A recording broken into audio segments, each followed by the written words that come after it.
Os falantes de inglês costumam usar o termo patético ou de maneira depreciativa, o que caracteriza fraqueza e desamparo em outras pessoas. Portanto, a maioria das pessoas não quer ser patética e geralmente não gostamos de pessoas patéticas. Mas o que torna uma pessoa patética e como evitamos sê-lo? Os antigos estoicos podem ter as respostas. Os estoicos buscavam um estado mental chamado apatheia, da qual derivou a palavra inglesa apatia. Eles viam esse estado mental como uma condição para viver de acordo com a natureza. O último é o objetivo final e a virtude de um estoico. No entanto, a palavra apatia na linguagem contemporânea tem um significado diferente do grego apatheia, pois apatia tem uma carga bastante negativa, apontando para um estado de dormência emocional. O significado estoico de apatheia é diferente, pois se refere a uma mente que não é perturbada pelas paixões, ou apatheia, não a ausência total de emoções. Portanto, ser apático no sentido estoico significa o não ser perturbado pelas paixões ou equanimidade, um estado prazeroso no qual nos sentimos emocionalmente calmos e contentes. Mas e o oposto, ou seja, ser patético? Este vídeo explora as raízes da patética, as consequências prejudiciais e como podemos evitar ser patéticos pelas lentes da filosofia estoica. Infelizmente, há um grande equívoco sobre a visão estoica sobre a emoção, ou seja, que devemos banir toda emoção de nossas vidas e nos tornar apáticos ou sem emoção, interesse e entusiasmo. As emoções fazem parte do ser humano, pois a maioria das pessoas inevitavelmente experimentam uma ampla gama de emoções durante suas vidas. Suprimir totalmente as emoções seria o mesmo que reprimir nossa humanidade, o que provavelmente não é uma boa ideia. Mas, embora os antigos estoicos estivessem altamente interessados em emoções e reconhecessem a destrutividade que algumas emoções podem ter, como Sêneca fez em seu ensaio da raiva, eles não nos ensinaram a eliminá-las completamente. Em sua obra De Atiknites, o autor romano Aulus Gellius mencionou um filósofo em um veleiro que entrou em pânico e empalideceu quando ocorreu uma tempestade. Quando as pessoas lhe pediram para explicar sua reação, ele pegou o 5º volume dos Discursos de Epicteto de sua bolsa e disse: quando algum som terrível ocorre, seja do céu ou do desabamento de um prédio ou como o súbito arauto de algum perigo, mesmo a mente da pessoa sábia necessariamente responde e é contraída e empalidece por um tempo. Não porque ela opina que algo mal está próximo, mas por certos movimentos rápidos e não planejados antecedentes ao ofício do intelecto e da razão. Em breve, porém, a pessoa sábia nessa situação retém o consentimento dessas impressões mentais aterrorizantes, ele os despreza e os rejeita e não pensa que haja algo neles que deva temer. Citação final. O 5º volume dos Discursos de Epicteto está perdido, infelizmente. Mas a partir dessa passagem, parece que Epicteto distinguiu entre paixões e proto-emoções. Estes últimos aparecem instantaneamente e aleatoriamente como uma reação a uma primeira impressão. Assim, as proto-emoções não são o problema. No entanto, como lidamos com eles pode ser problemático. Por exemplo, um homem trai sua esposa, que por acaso é uma sábia estoica, e ela o pega em flagrante. Sua reação inicial pode ser de total susto, talvez até lágrimas. Mas sua mente bem treinada rapidamente coloca a situação em perspectiva. A julgar pela razão, isso a lembra de que não há motivo razoável para ficar chateada. Em seu livro Of Anger, Sêneca explica a sutil diferença entre emoções e paixões, o que esclarece o que exploramos anteriormente. Cito: e nenhuma dessas coisas que casualmente influenciam a mente merece ser chamada de paixões, e a mente, se assim posso expressá-lo, prefere sofrer paixões para agir sobre si mesma do que formá-las. Uma paixão, portanto, não consiste em ser afetado pelas visões que nos são apresentadas, mas em ceder aos nossos sentimentos e seguir essas inspirações casuais. Citação final. Mas e se seguirmos o que Sêneca chamou de inspirações casuais ou essas emoções iniciais que aparecem quando encontramos algo que nos desencadeia? Nesse caso, estamos engajados em um pensamento irracional. Ou, como diriam os estoicos, vamos além da razão. Se esperamos que as coisas aconteçam como desejamos e não como acontecem, estamos fundamentalmente negando a natureza da existência. Por exemplo, a mulher traída pelo marido poderia pensar: "Isso não deveria ter acontecido comigo. Por que eu?" Mas quando olhamos para a realidade, vemos que a trapaça acontece o tempo todo. E muitas vezes, isso acontece com o melhor de nós. Então, se aceitarmos essa realidade, perceberemos que não há realmente nada com que ficar chateado, pois ficaríamos chateados com algo natural e muito comum. Vale a pena tal trivialidade afetar nossa equanimidade, especialmente a longo prazo?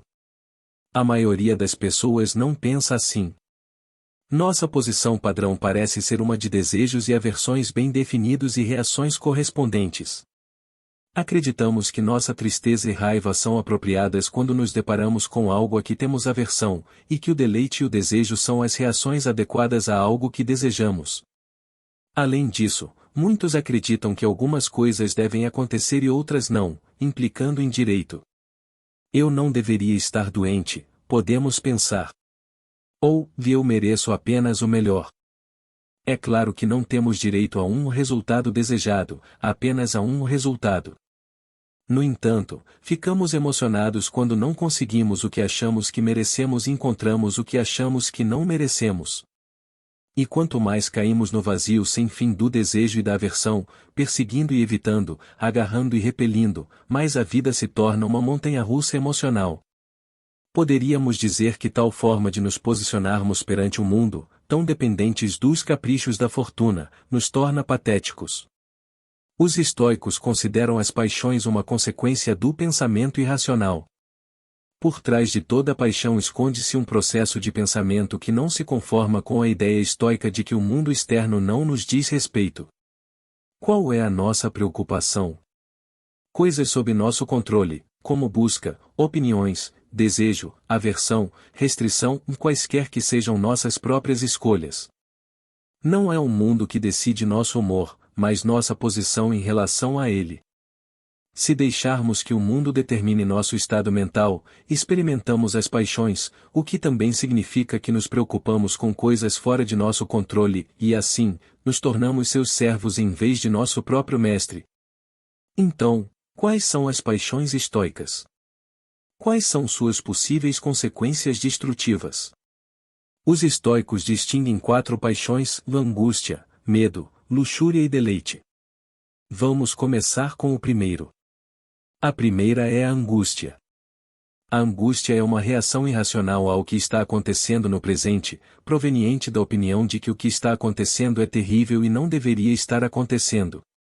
A causa da angústia é nossa crença de que o momento presente é, de alguma forma, repugnante. Mas é? De acordo com os estoicos, tudo o que acontece fora de nós é neutro. São nossos pensamentos sobre circunstâncias externas que os tornam repugnantes. É por isso que as pessoas têm reações diferentes à mesma situação. Para uma pessoa, evoca angústia, enquanto dificilmente comove outra. Um exemplo disso é o filósofo Epicuro, que morreu dolorosamente por causa de uma pedra na bexiga, mas permaneceu alegre. O segundo é o medo. O medo é outra aversão irracional ou evitação em relação a coisas que acreditamos que podem ou irão acontecer no futuro. Assim como acontece com a angústia, a paixão do medo surge quando acreditamos que a coisa que podemos encontrar é, de alguma forma, terrível. São nossos pensamentos que o tornam terrível, não a coisa em si. Mas onde o medo difere da angústia é que, quando estamos com medo, nos opomos a algo que está no futuro. Sentimos a ansiedade antecipatória, pois aquilo que tememos ainda nem chegou. Assim, evitamos muitas situações que podem levar à perda de oportunidades e ao descumprimento de nossas obrigações. Sêneca escreveu lindamente em uma carta a seu amigo, e cito: "Vá mais coisas, Lucílio, que provavelmente nos assustarão do que nos esmagarão, sofremos com mais frequência na imaginação do que na realidade." O terceiro é a luxúria. Os antigos estoicos viam a luxúria como o desejo irracional de coisas que queremos e podemos obter no futuro. Luxúria significa uma preocupação com algo que não está sob nosso controle. Quando somos lascivos, nos sobrecarregamos com um forte desejo que busca satisfação. E quando falhamos em encontrar o que desejamos, ficamos desapontados. O mundo puxa a pessoa luxuriosa em todas as direções como um burro seguindo uma cenoura no palito, às vezes com consequências terríveis. Sêneca afirmou, e passo a citar, mas entre os piores casos também incluo aqueles que dedicam seu tempo a nada além de bebida e luxúria, pois essas são as preocupações mais vergonhosas de todas. Fim da citação. O quarto é deleite ou prazer. O deleite é o gozo irracional de algo no presente, proveniente da opinião de que o que está acontecendo é bom e agradável. Como a angústia com o medo, o deleite corresponde à luxúria. Se nos deleitamos em algo, iremos cobiçá-lo quando a coisa ou situação que nos deleita está ausente. Essa ausência pode levar a desejos e vícios, que são antitéticos à equanimidade. Além disso, depois de nos deliciarmos com algo, sempre precisamos de mais para atingir o mesmo nível de prazer, então corremos o risco de cair em um poço sem fundo. Os estoicos reconheciam as boas emoções como substitutas das paixões. Para a luxúria, há o desejo, para o deleite, a alegria, e para o medo, a cautela. Para a angústia, não há substituto. Essas emoções são razoáveis e de qualidade moderada, pois geralmente não oprimem uma pessoa. Por exemplo, podemos desejar a nós mesmos uma vida saudável, mas aceitar quando a doença nos atinge, em vez de cobiçar a saúde e ser devastado com um resultado diferente. Ou melhor ainda, ao invés de desejar uma vida saudável, desejamos ter forças para lidar com a doença quando ela ocorrer. Como podemos evitar que as paixões surjam? As obras dos antigos estoicos são uma mina de ouro de conselhos sobre como alcançar e manter um estado equânime. Um dos temas centrais do estoicismo é a aceitação do destino. Assim, Epicteto nos diz para não exigir que as coisas aconteçam como queremos, mas como acontecem. Fazendo isso, estaremos contentes com o que vier em nosso caminho ou não desejaremos nada além do que o destino nos fornece, nem teremos aversão a nada. Com tal atitude, as paixões não têm onde se apoiar.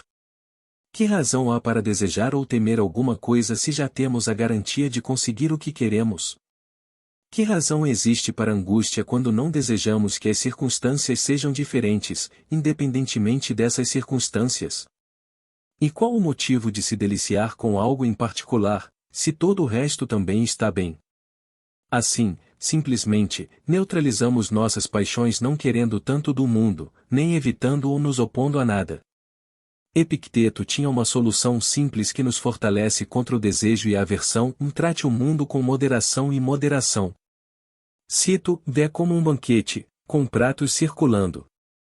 Se algo gostoso parar na sua frente, pegue um pouco se quiser.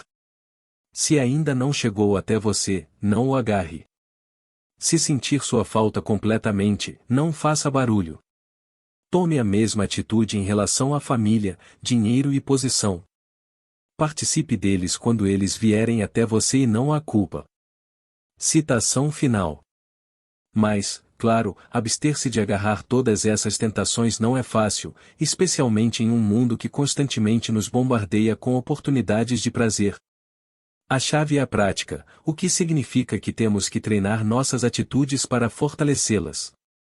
Para cada desejo e aversão que desejamos conquistar, existe uma qualidade interior que podemos desenvolver, para que acabemos por ter um controle mais firme de nossas paixões.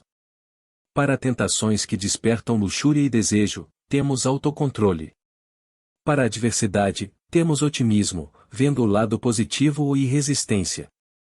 Para medo e evitação, a coragem. Para pessoas hostis, ignorantes e desrespeitosas, a compaixão. Obrigado por assistir.